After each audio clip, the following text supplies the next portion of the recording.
Today we're going to talk about why Fallout 4 was so generic. Now, if you're just wondering why I never modded Fallout 4 despite liking it, it was because of the dialogue system.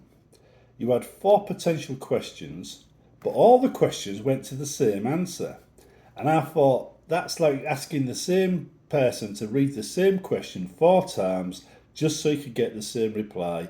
And I didn't like the idea of doing that in my mods because I already do quite a lot of dialogue, and the idea of the question being the longest part put me off.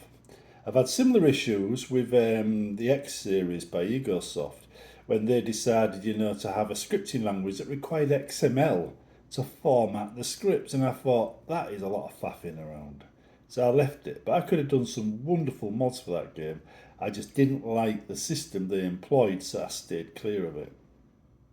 Now, with Fallout 4, if you take away the plots and the bad guys and that lot, what you're left with is a very generic world.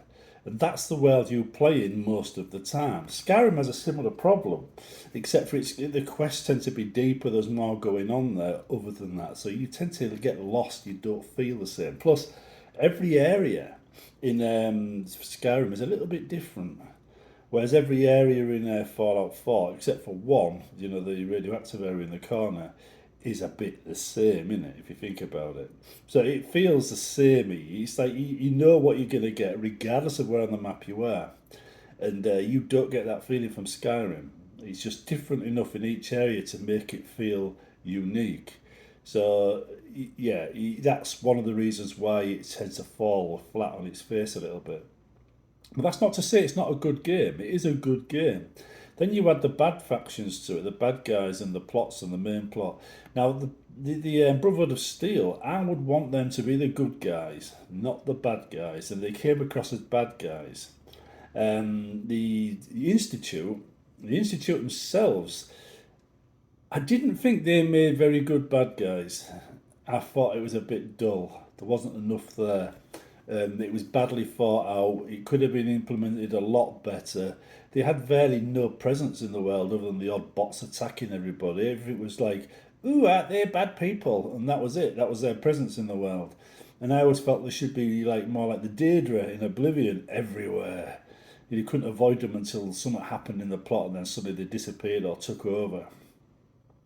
But even when they did, I mean, little white robots that look mostly the same. I mean, in Oblivion, at least you had tons of different Deirdre, but from them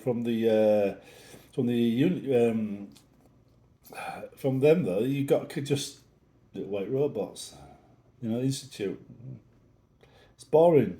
It's very generic as well. It's only when you start getting to Far Harbour does things start to spice up.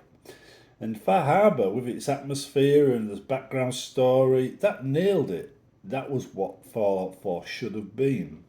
One of the things I really liked was the introduction when you first arrive on Far Harbour's shores, and then you got that attack going on from the mist. It really sets the tone. And then when you're exploring, it keeps it up. It really does keep it up.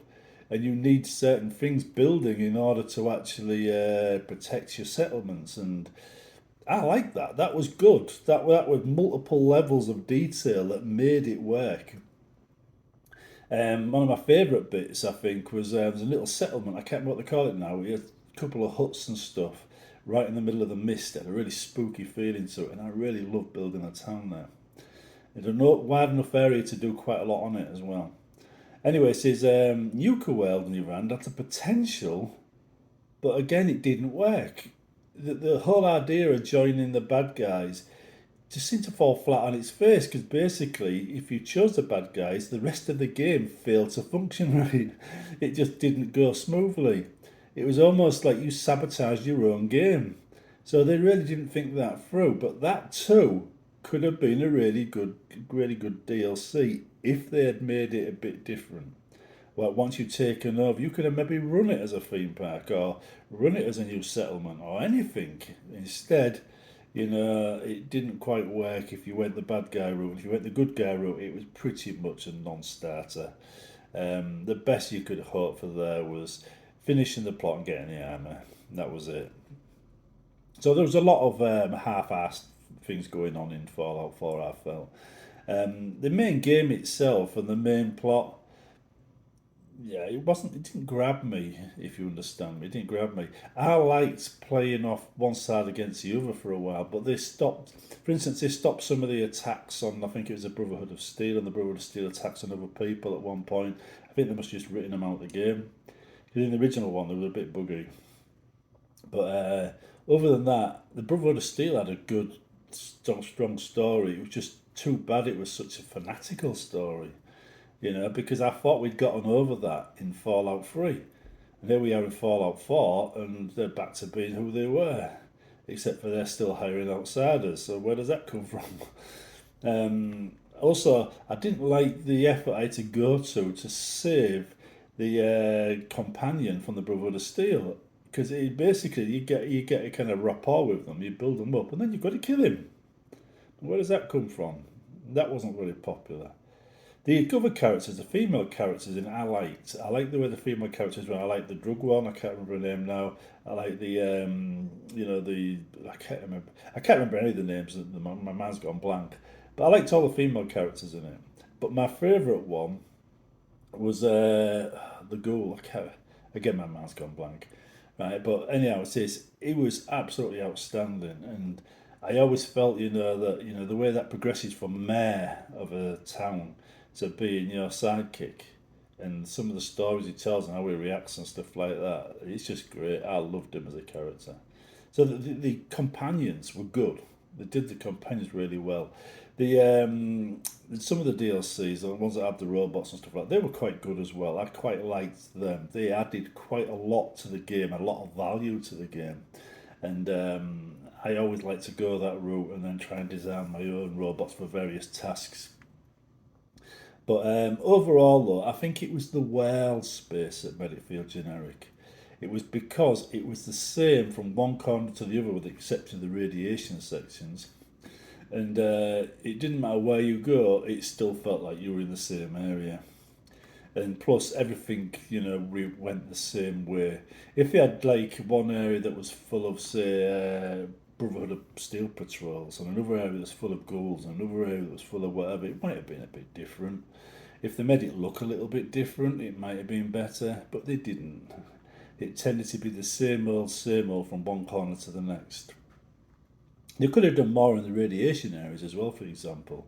Instead of having just a cult in one part and then a nuclear bunker that barely had anything going on in it, just a quest location, they could have done a lot more in that area.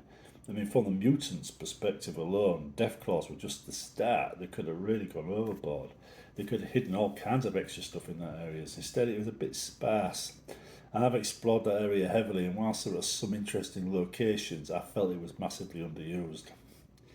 But it was one of the more interesting areas, though. It was definitely one of the more interesting areas. It's more interesting than some of the rest because you had the danger element, deathcore element, radiation element, and then you had the lost secrets element.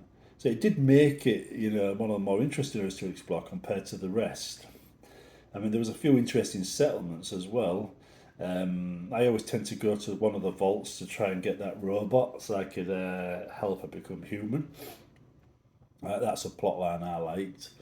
But yeah, it does. At least it doesn't have that, having the New Vegas thing where you've got to go one way around the map, right, all the time. That's one of the things. That was a failing of New Vegas. That was because you can't avoid going around that way because of all the Razorbacks going at the north.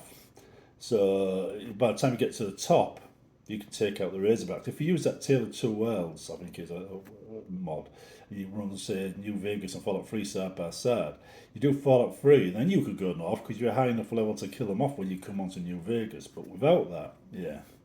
Anyway, it says, overall though, Fallout 4 was a good game, but they really needed to do more with the world to make it interesting. It's not enough simply to have the same features across the whole map. Certain areas of the map should have unique features that aren't found anywhere else, and I think that's what they needed to do. And the dialogue system, quite frankly, shouldn't have been allowed in the game in the first place. Just my opinion.